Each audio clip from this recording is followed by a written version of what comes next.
Hello, Chanakyan योद्धा हूँ। मैं रामावतार यादव, चाणक्य जेट क्लासेज जोबनेर से।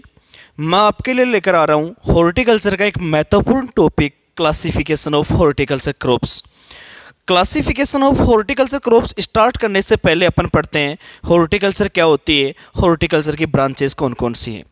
अब देखिएगा, अपन हॉर्टिकल्चर स्टार्ट करने से पहले क्वेश्चंस की बात करते हैं।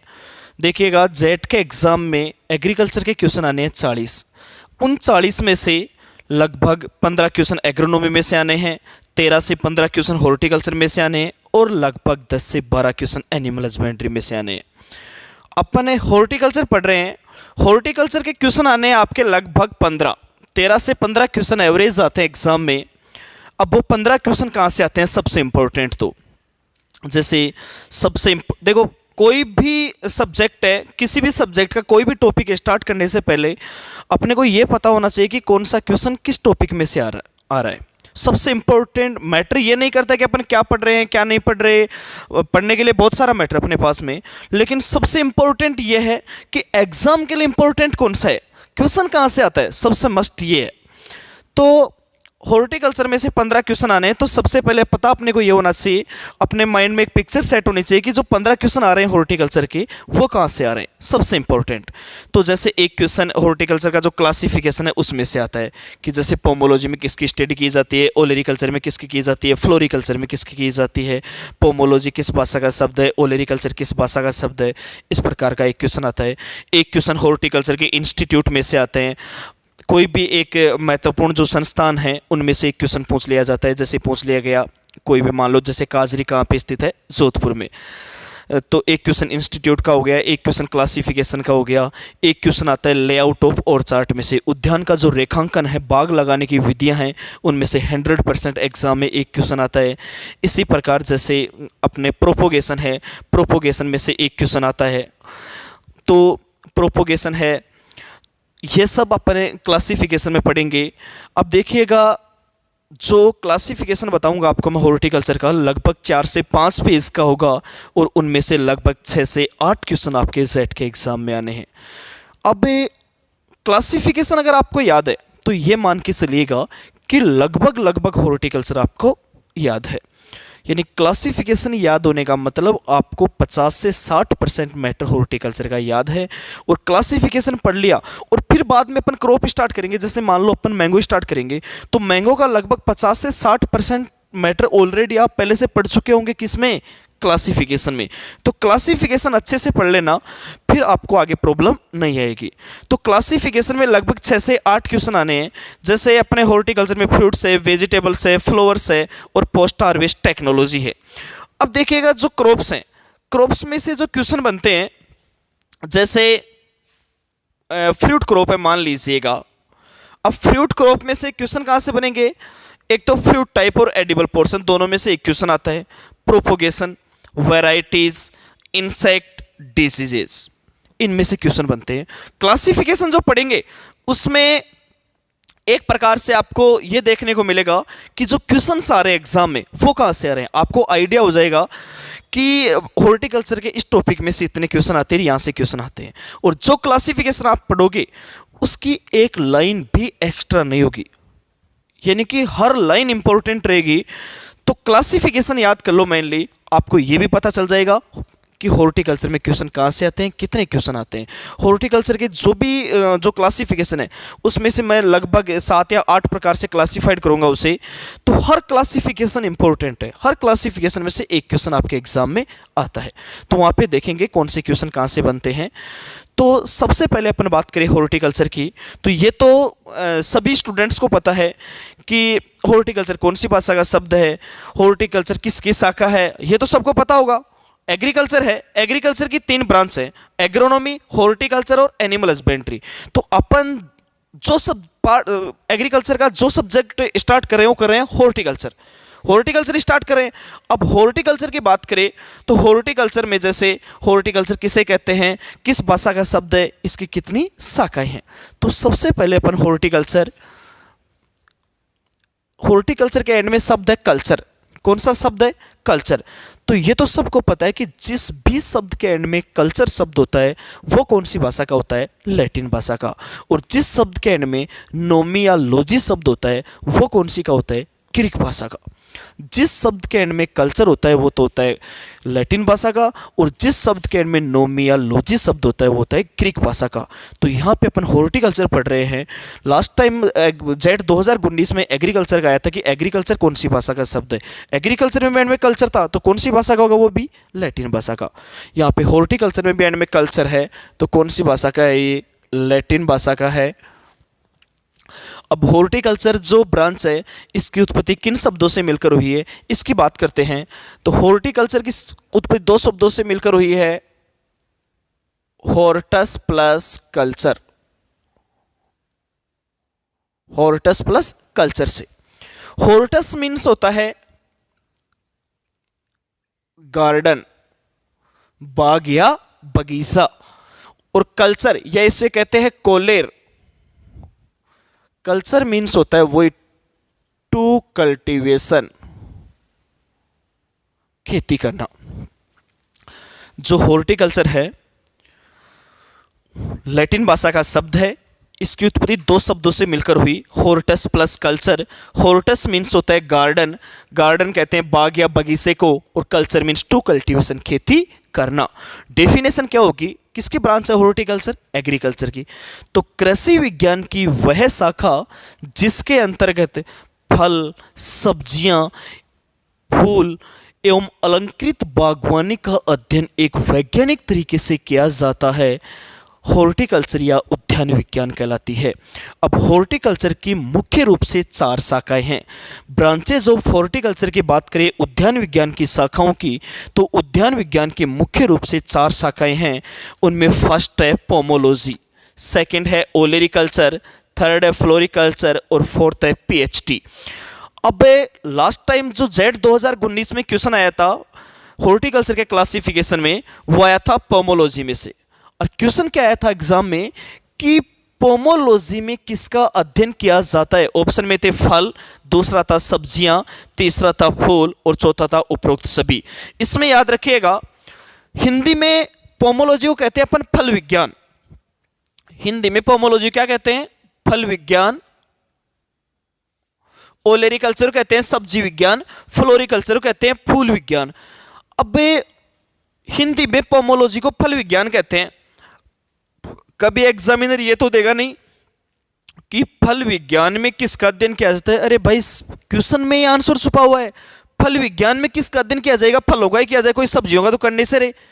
अगर बात फल विज्ञान की कर रहे हैं तो फल विज्ञान में तो फलों का अध्ययन करना है। तो एग्जामिनर कभी भी हिंदी टर्म यूज नहीं करेगा कि फल विज्ञान में किसका अध्ययन किया जाता है, सब्जी विज्ञान में किसका अध्ययन किया जाता है, या फूल विज्ञान में किसका अध्ययन किया जाता है। हमेशा एग्जामिनर इंग्लिश टर्म यूज करेगा। इंग्लिश टर्म का मीन ये नहीं कि आप इस प्रकार याद करो POMO, सीधा से याद रखो हिंदी में पोमोलॉजी। तो पोमोलॉजी किसे कहते हैं, फल विज्ञान को। किसे कहते हैं पोमोलॉजी, फल विज्ञान को। पोमोलॉजी का हिंदी टर्म है फल विज्ञान। ओलेरिकल्चर का है सब्जी विज्ञान। ओलेरिकल्चर का क्या होगा, सब्जी विज्ञान। और फ्लोरिकल्चर का होगा फूल विज्ञान। फ्लोरिकल्चर का क्या होगा, फूल विज्ञान। अगर ये आपको याद है तो एक क्वेश्चन आपका तैयार है। तो जैसे लास्ट टाइम जेट में ये आया था पोमोलॉजी, पोमोलॉजी में किसका अध्ययन किया जाता है, किसका किया जाएगा, फलों का, क्योंकि हिंदी में से फल विज्ञान कहते हैं। पोमोलॉजी में किसका अध्ययन, फलों का। इतना ही क्वेश्चन इसमें से बनता है। इसी प्रकार ओलेरिकल्चर में किसका अध्ययन किया जाता है, सब्जियों का। फ्लोरिकल्चर में ये तो सब जानते होंगे, फ्लोर यानी क्या होगा, फूल। तो फूल विज्ञान में किसका अध्ययन, फूलों का। इसी प्रकार चौथी जो ब्रांच है पोस्ट हार्वेस्ट टेक्नोलॉजी। अब इसमें समझना, पोस्ट यानी एक तो होता है प्री, एक होता है पोस्ट। प्री यानी पहले, पोस्ट यानी बाद में। हार्वेस्ट यानी तुड़ाई, और टेक्नोलॉजी यानी तकनीक, यानी कि तुड़ाई के बाद में की जाने वाली तकनीक। जैसे अपन एग्रोनॉमी थोड़ी पढ़ रहे हैं, यहाँ पे हॉर्टिकल्चर पढ़ रहे हैं, तो हॉर्टिकल्चर में फल, सब्जियां और फूल ये सब आते हैं। तो फल और सब्जियां जल्दी खराब नहीं हो या इसे लंबे समय तक काम में लेने के लिए जो अपन परिरक्षण का कार्य करते हैं, वो सब किस में करेंगे, पोस्ट हार्वेस्ट टेक्नोलॉजी में। जैसे एप्पल का जैम बनाते हैं, टमाटर का सॉस बनाते हैं, तो तुड़ाई के पश्चात ही बनाते हैं। अरे टमाटर सॉस बनाएंगे, टमाटर के पौधे से टमाटर को अलग करने के बाद में बनाते हैं। सेव का जैम बनता है तो तुड़ाई के पश्चात बनता है। तो तुड़ाई के पश्चात जो भी अपन प्रोसेस्ड प्रोडक्ट तैयार करते हैं वो सब किस में आएंगे? पोस्ट हार्वेस्ट टेक्नोलॉजी में। तो पोमोलॉजी है सबसे इंपॉर्टेंट, तो ये याद रखिएगा। पोमोलॉजी में किसका अध्ययन? फलों का। ओलेरिकल्चर में सब्जियों का, फ्लोरिकल्चर में फूलों का, और पीएचडी में तुड़ाई के बाद में किए जाने वाली प्रसंस्करण संबंधित तकनीकियों का, जैसे जैम, जेली, मुरब्बा एटसेट्रा। तो पोमोलॉजी। अब बात करते हैं कौन सी भाषा का शब्द है। पोमोलॉजी कौन सी का है? ओलेरिकल्चर कौन सी का है? फ्लोरिकल्चर कौन सी का है? पीएचडी कौन सी का? पीएचडी तो कोई है ही नहीं। तो सबसे पहले अपन देखते हैं पोमोलॉजी। तो अभी अपन ने बात की कि जिसके एंड में कल्चर शब्द होता है वो तो होता है लैटिन भाषा का, और जिसके एंड में नोमियोलॉजी होता है वो होता है ग्रीक भाषा का। लेकिन याद रखिएगा ऑल ओवर एग्रीकल्चर में केवल पोमोलॉजी शब्द ऐसा है जो ग्रीक एवं लैटिन दोनों भाषाओं का शब्द है। ऑल ओवर एग्रीकल्चर में एक पोमोलॉजी वर्ड ऐसा है जो ग्रीक भाषा का भी और साथ में लैटिन भाषा का भी है, दोनों भाषाओं का शब्द है। अब देखिएगा क्यों है, कैसे है, समझिएगा। पोमोलॉजी वैसे ट्रिक के अकॉर्डिंग क्या था कि जिसके एंड में लॉजियो कौन सी भाषा का होना चाहिए? ग्रीक का होना चाहिए। लेकिन मैंने ये कहा कि ऑल ओवर एग्रीकल्चर में एक पोमोलॉजी शब्द ऐसा है जो ग्रीक का भी है और लैटिन दोनों भाषाओं का शब्द है। अब कैसे ये समझना, पोमोलॉजी ये तो पता चल गया किसका अध्ययन किया जाता है पोमोलॉजी में? फलों का। ओलेरिकल्चर में सब्जियों का, फ्लोरिकल्चर में फूलों का। अब पोमोलॉजी की उत्पत्ति भी वही दो शब्दों से मिलकर हुई, pomum plus logy. Pomum plus logy. Pomum means क्या होगा? फल, और लॉजी मीन्स टू स्टडी, अध्ययन करना। पोमम मीन्स फल और लॉजी मीन्स टू स्टडी, अध्ययन करना। अब याद रखिएगा, अब यहां पे पोमम है, पोमम में जो पोम फ्रूट्स है वो तो है लैटिन भाषा का और लॉजी है ग्रीक का। पोमम के अंदर जो पोम फ्रूट्स की उत्पत्ति हुई है वो तो हुई है लैटिन भाषा से, और लॉजी की किससे हुई है? ग्रीक भाषा से। इसलिए याद रखिएगा पोमोलॉजी जो हॉर्टिकल्चर की ब्रांच है, पोमोलॉजी जो शब्द है वो ग्रीक एवं लैटिन दोनों भाषाओं का शब्द है। ठीक है। इसी प्रकार ओलेरिकल्चर है। ओलेरिकल्चर किसका अध्ययन? सब्जियों का। अब इसकी उत्पत्ति भी कितने शब्दों से? दो शब्दों से। Oleris plus culture. Oleris plus culture. Oleris means क्या होगा? सब्जी, और कल्चर मीन्स टू कल्टीवेशन, खेती करना। खेती करना। इसी प्रकार तीसरी ब्रांच थी फ्लोरिकल्चर, फूल विज्ञान। फ्लोरिकल्चर में किसका अध्ययन? फूलों का। इसकी उत्पत्ति कितने शब्दों से? दो शब्दों से।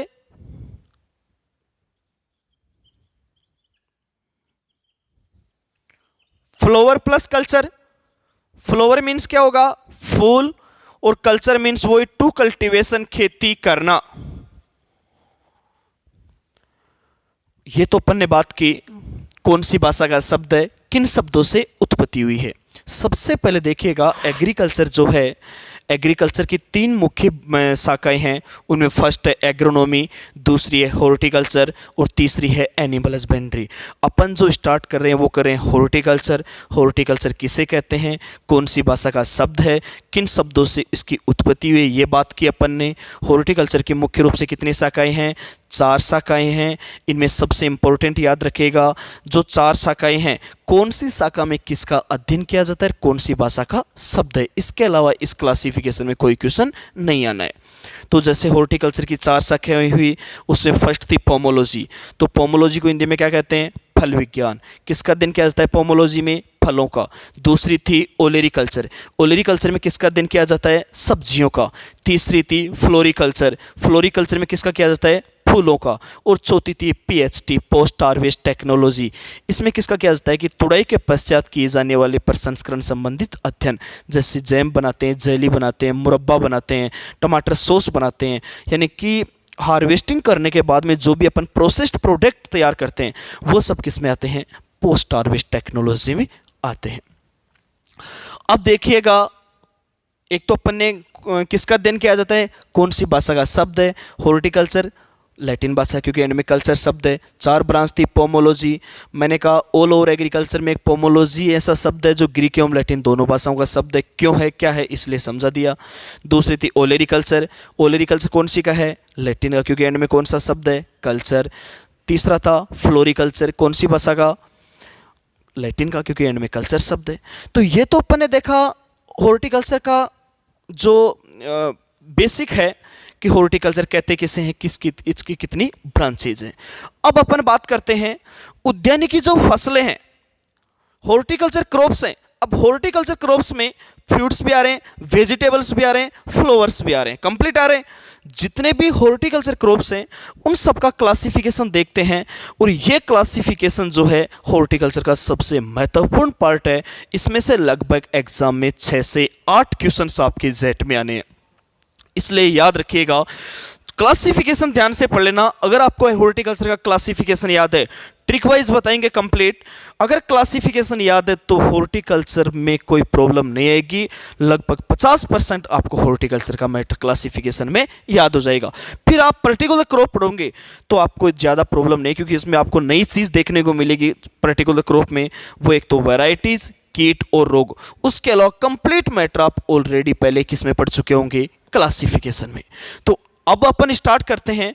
जो हॉर्टिकल्चर का जो बेस है वो है इसका क्लासिफिकेशन, और क्लासिफिकेशन जिस भी स्टूडेंट्स के याद है तो मैं वादा करता हूं कि उस स्टूडेंट्स के लगभग 6 से 8 क्वेश्चन हॉर्टिकल्चर के तैयार हो गए, क्लासिफिकेशन जिसको याद है तो अब अपन स्टार्ट करेंगे क्लासिफिकेशन ऑफ हॉर्टिकल्चर क्रॉप्स।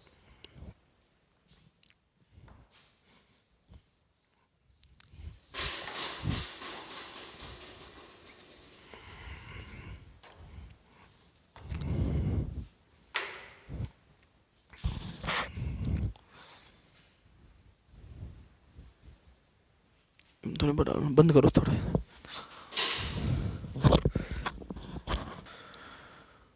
अब अपन देख रहे हैं क्लासिफिकेशन ऑफ हॉर्टिकल्चर क्रॉप्स।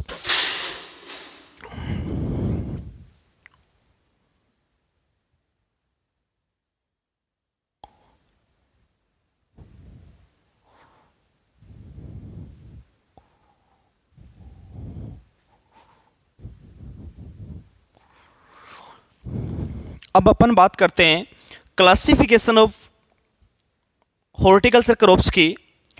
तो क्लासिफिकेशन ऑफ हॉर्टिकल्चर क्रॉप्स में से मैंने बताया आपको कि आपके एग्जाम में लगभग 6 से 8 क्वेश्चन इसमें से आने हैं, और क्लासिफिकेशन याद होने का मतलब आपके लगभग 50% हॉर्टिकल्चर याद हो गई।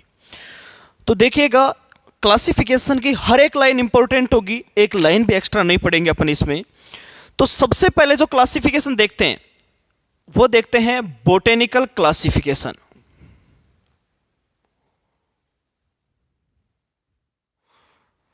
फर्स्ट क्लासिफिकेशन देखेंगे बोटेनिकल क्लासिफिकेशन। अब बोटेनिकल जो क्लासिफिकेशन है, वानस्पतिक वर्गीकरण के आधार पर जो उद्यानिकी फसलों का वर्गीकरण है, मेन टॉपिक अपना उद्यानिकी फसलों का वर्गीकरण, क्लासिफिकेशन ऑफ हॉर्टिकल्चर क्रॉप्स। इसको अपन लगभग 7 या 8 भागों में क्लासिफाइड करेंगे। उनमें जो फर्स्ट है वो है बोटेनिकल क्लासिफिकेशन, वानस्पतिक वर्गीकरण। बोटेनिकल क्लासिफिकेशन में 100% आपके एग्जाम में एक क्वेश्चन आना है। अब क्वेश्चन कहां से बनता है, कैसे क्वेश्चन आते हैं, इसमें अपन बात करते हैं। और जो क्रॉप्स है हॉर्टिकल्चर की, तो जो बोटेनिकल क्लासिफिकेशन है, समझना इसमें कैसे क्या अपन क्या क्या पढ़ेंगे इसमें। जैसे इसमें एक टेबल बनाएंगे, उसमें एक होगा common name, botanical name, family, origin और क्रोमोसोम नंबर।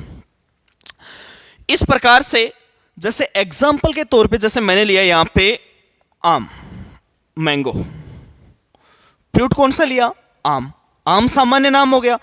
अब बोटेनिकल नेम है, जैसे आम का बोटेनिकल नेम है Mangifera indica,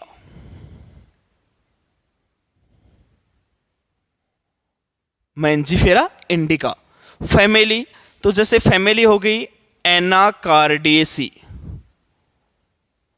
origin Indo Burma Bharat, chromosome number 40। Chromosome number कितने हो गए? 40 हो गए। अब ये अपन ने एग्जाम्पल दिया है आम का। इसी प्रकार जितने भी अपने हॉर्टिकल्चर क्रॉप्स में फल हैं, आपके जेट और आईसीआर के सिलेबस में जितने भी फ्रूट्स हैं, जितने भी वेजिटेबल्स हैं और जितने भी फ्लावर्स हैं, उन सभी का इसी प्रकार अपन अध्ययन करेंगे। जैसे यहां पे आम लिखा, पपीता, बेर, आंवला। इसी प्रकार बोटेनिकल क्लासिफिकेशन में कंप्लीट आपके फ्रूट्स, वेजिटेबल्स और फ्लावर्स, इन कंप्लीट के बोटेनिकल नेम, फैमिली, ओरिजिन और क्रोमोसोम नंबर, ये सभी एक टेबल में आ जाएंगे।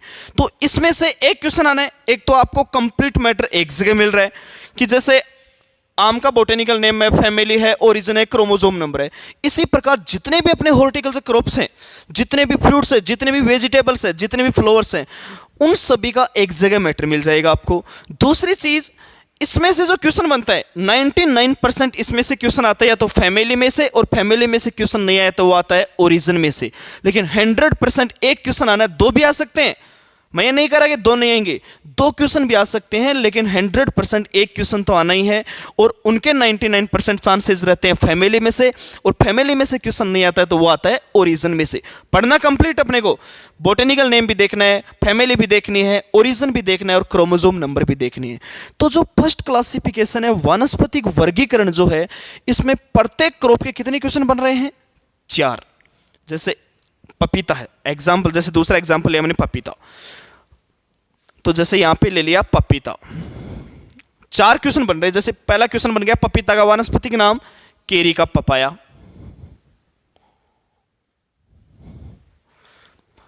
पपीता की फैमिली केरी केसी। पपीता का उत्पत्ति स्थान मैक्सिको। और पपीता के गुणसूत्रों की संख्या 2n बराबर 18। कितने क्वेश्चन बने? 4 क्वेश्चन। फर्स्ट क्वेश्चन बन गया पपीता का बोटेनिकल नेम का, दूसरा क्वेश्चन बन गया पपीता की फैमिली का, तीसरा क्वेश्चन बन गया पपीता के उत्पत्ति स्थान का, और चौथा क्वेश्चन बन गया पपीता में गुणसूत्रों की संख्या का। तो जो फर्स्ट क्लासिफिकेशन है बोटेनिकल क्लासिफिकेशन में, इसमें कंप्लीट क्रॉप्स, जितनी भी क्रॉप्स आपके जेट और आईसीआर में है, उन सभी का इसी प्रकार अपन अध्ययन करेंगे। और प्रत्येक क्रॉप के कितने क्वेश्चन इस क्लासिफिकेशन में बन रहे हैं? 4 क्वेश्चन। एक वानस्पतिक नेम का हो गया, दूसरा फैमिली का हो गया, तीसरा ओरिजिन का हो गया, और चौथा क्रोमोसोम नंबर का। तो जो फर्स्ट क्लासिफिकेशन है बोटेनिकल क्लासिफिकेशन, इसमें से एक क्वेश्चन आना है। तो इसी प्रकार, ये मैंने एग्जांपल दिया है ओनली, इसी प्रकार जितने भी फल, जितने भी सब्जियां और जितने भी फूल हैं, उन सभी का इस प्रकार डिटेल अपन एक टेबल में लिख देंगे, तो एक जगह मैटर मिल जाएगा। तो एक क्वेश्चन तो फर्स्ट बोटेनिकल क्लासिफिकेशन में आना है 100%। मैंने क्लासिफिकेशन स्टार्ट करने से पहले ये कहा था कि क्लासिफिकेशन ऑफ हॉर्टिकल्चर क्रॉप्स में से आपके 6 से 8 क्वेश्चन एग्जाम में आने हैं। कितने क्वेश्चन आने हैं? 6 से 8। तो उनमें फर्स्ट क्वेश्चन कहां से बना? बोटेनिकल क्लासिफिकेशन में। अब कंप्लीट पढ़ेंगे अपन नेक्स्ट क्लास में, जो बोटेनिकल क्लासिफिकेशन उसका पूरा डिटेल देखेंगे अपन, सभी फलों का, सभी सब्जियों का और सभी फूलों का। एक बेसिकली आपको आइडिया दे रहा हूं कि इस प्रकार से इसमें अपन पढ़ेंगे। तो जैसे अपन ने क्लासिफिकेशन ऑफ हॉर्टिकल्चर क्रॉप्स का फर्स्ट क्लासिफिकेशन पढ़ा, बोटेनिकल क्लासिफिकेशन। मैंने बताया कि बोटेनिकल क्लासिफिकेशन में कैसे क्वेश्चन बनते हैं, क्या क्वेश्चन बनते हैं। तो यानी कि जितने भी क्रॉप्स हैं उनके प्रत्येक क्रॉप्स के बोटेनिकल क्लासिफिकेशन कितने क्वेश्चन बन रहे हैं? 4 क्वेश्चन। इसी प्रकार दूसरा क्लासिफिकेशन देखते हैं अपन फ्रूट टाइप के आधार पर, और तीसरा पढ़ेंगे अकॉर्डिंग टू एडिबल पोर्शन, खाने योग्य भाग के आधार पर। अब जेट 2019 में इसमें से जो क्वेश्चन आया था वो आया था एडिबल पोर्शन में से, खाने योग्य भाग में से। तो उसमें एग्जाम में पूछा गया था आम का खाने योग्य भाग। अब की बार 99% जो क्वेश्चन आना वो आना है फ्रूट टाइप में से, दोनों में से एक ही क्वेश्चन आना है। फल के प्रकार में से क्वेश्चन आ गया तो खाने योग्य भाग में से नहीं आएगा, और खाने योग्य भाग में से क्वेश्चन आ गया तो फल के प्रकार में से क्वेश्चन नहीं आएगा। मैंने कहा था क्लासिफिकेशन ऑफ हॉर्टिकल्चर में से टोटल क्वेश्चन आने हैं 6 से 8। फर्स्ट क्वेश्चन किस में से आएगा? बोटेनिकल क्लासिफिकेशन में। दूसरा क्वेश्चन किस में से? फ्रूट टाइप में से। तीसरा जो अगला क्लासिफिकेशन पढ़ेंगे, क्योंकि तीसरा classification edible portion fruit type, दोनों में से एक ही क्वेश्चन आना है। तो पहले अपन पढ़ते हैं फ्रूट टाइप के आधार पर, फल के प्रकार के आधार पर वर्गीकरण जो है। अब देखिएगा फल के प्रकार में से क्वेश्चन कैसे आता है, जैसे एग्जाम में आ गया पपीता का खाने योग्य भाग कौन सा है, आम का खाने योग्य भाग कौन सा है, ये तो एडिबल पोर्शन में से हो गए। और फल के प्रकार में जैसे पपीता का फल का प्रकार क्या है, आम का फल का प्रकार क्या है, केले का फल का प्रकार क्या है, इस प्रकार का क्वेश्चन आना है। तो जैसे अपन बात करते हैं, जैसे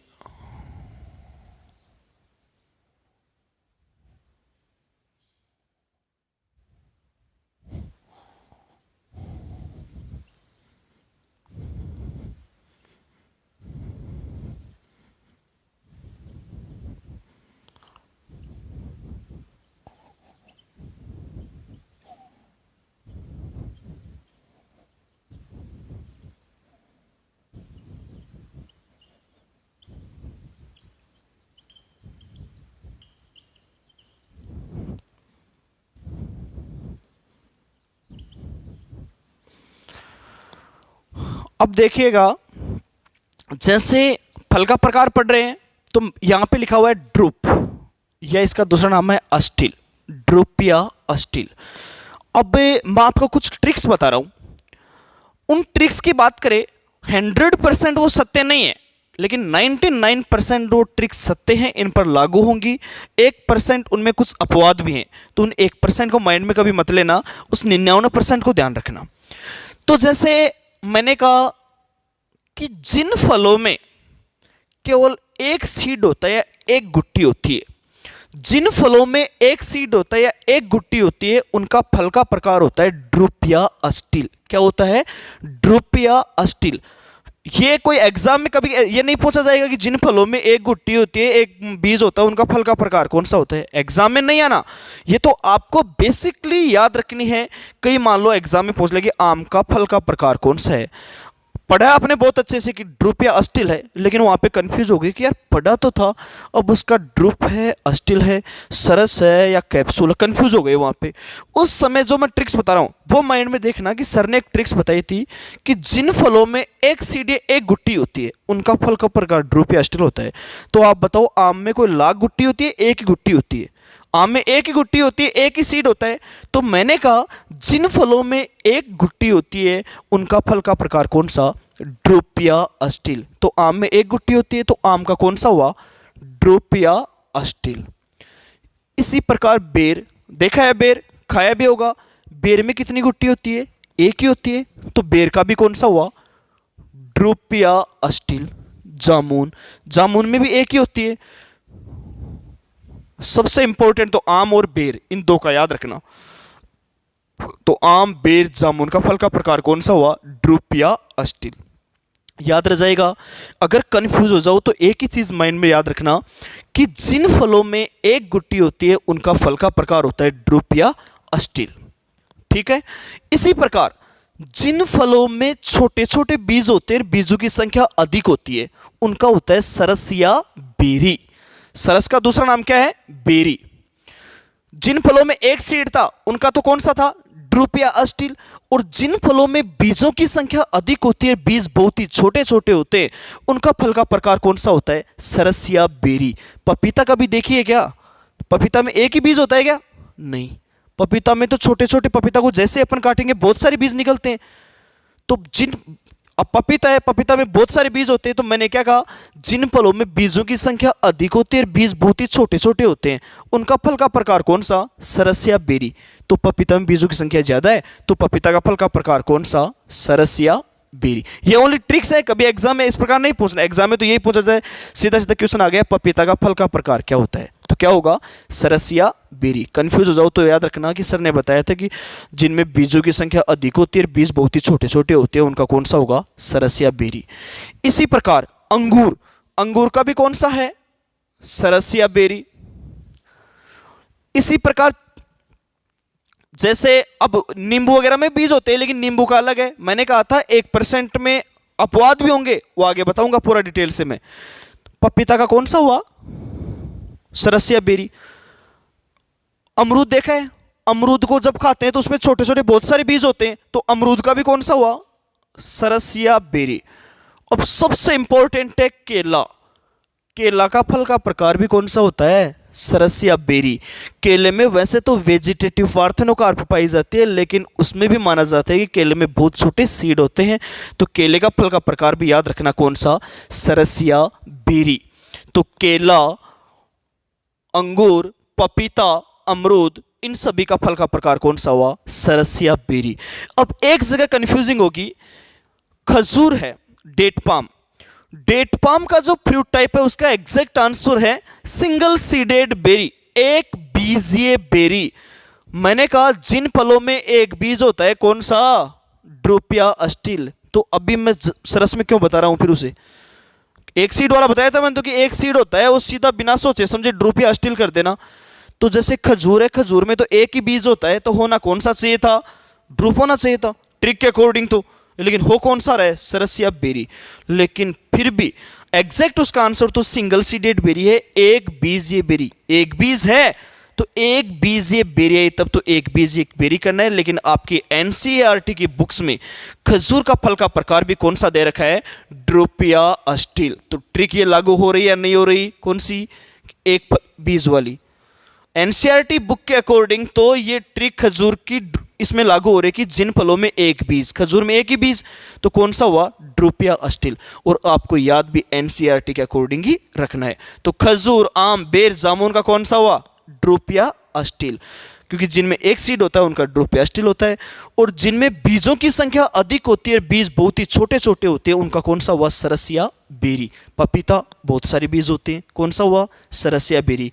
अमरूद, अंगूर, केला, इनका होता है सरसिया बेरी। इसी प्रकार कैप्सूल। कैप्सूल में याद रखना बहुत इंपॉर्टेंट है कैप्सूल। आंवला और भिंडी, इन दो का फल का प्रकार कैप्सूल है। आपने देखा होगा भिंडी भी, देखिए भिंडी के ऊपर भी लाइन सी होती है, आंवले के ऊपर भी वो कलियों में डिवाइड होता है।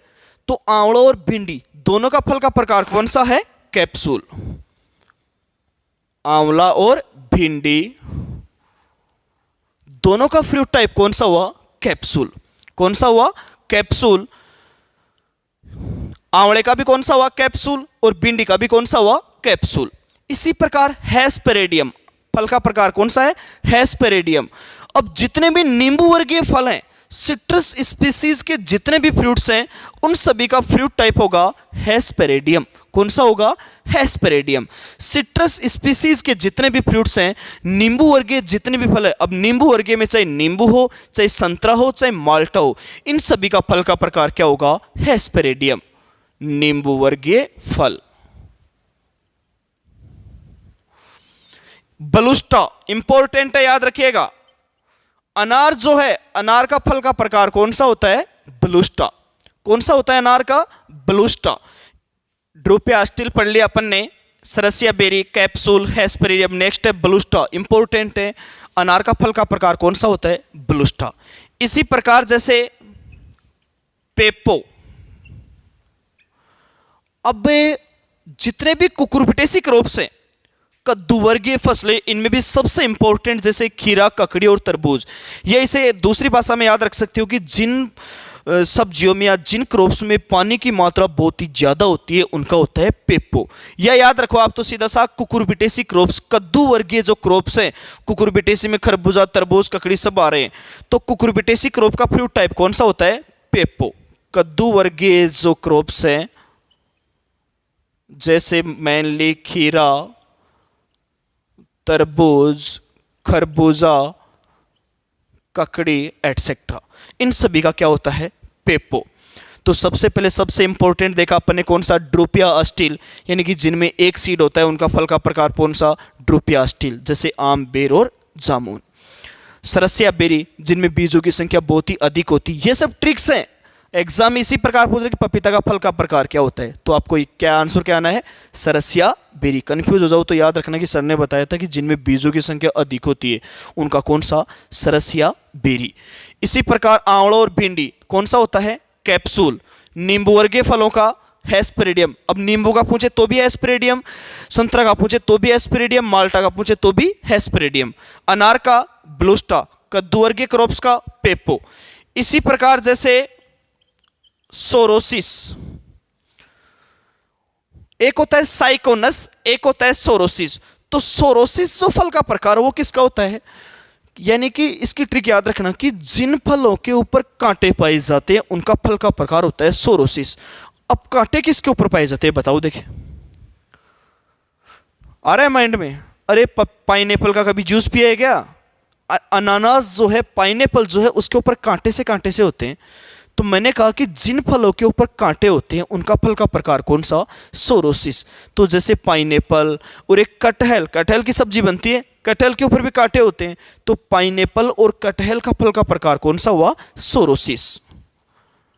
पाइनएप्पल और कटहल, इनका फल का प्रकार कौन सा हुआ, सोरोसिस। इसी प्रकार ये जो फल के प्रकार पड़े इनमें से एक क्वेश्चन आना है, और 99% तो फल के प्रकार में से क्वेश्चन आना है, 1% इसमें से क्वेश्चन नहीं आया, तो वो आना है एडिबल पोर्शन में से। किस में से आना है, एडिबल पोर्शन में, खाने योग्य भाग में से। तो इसमें से एग्जाम में पूछा जाता है कि पपीता का खाने योग्य भाग कौन सा है, आम का खाने योग्य भाग कौन सा है। लास्ट टाइम एग्जाम में आया था आम का खाने योग्य भाग। तो आज की क्लास जो थी अपने, इसमें जो क्वेश्चन आने हैं, फर्स्ट क्वेश्चन तो जो क्लासिफिकेशन है उसमें से क्वेश्चन आना है। दूसरा 100% अपन ने जो मेन जो स्टार्ट किया है आज का topic, classification of horticulture crops, लगभग 7 या 8 प्रकार से क्लासिफाइड करेंगे अपन इसको। तो इनमें सबसे पहले पढ़ा अपन ने बोटेनिकल क्लासिफिकेशन, कल इसको कंप्लीट डिटेल से भी देख लेंगे। सभी फ्रूट्स, सभी वेजिटेबल्स और सभी फ्लावर्स का एक चार्ट बना करके उसमें botanical name, family, origin, chromosome number के आपको यहाँ पे लिख देंगे अपन, एक जगह देखने को मिलेगा, पढ़ने को मिलेगा आपको। दूसरा क्लासिफिकेशन देखा फल के प्रकार, और तीसरा देखा एडिबल पोर्शन। एडिबल पोर्शन कल की क्लास में पढ़ेंगे अपन। आज की क्लास में पढ़ा अपन ने बोटेनिकल क्लासिफिकेशन और फल का प्रकार, और दोनों में से एग्जाम में 2 क्वेश्चन आने 100%। Okay, thank you.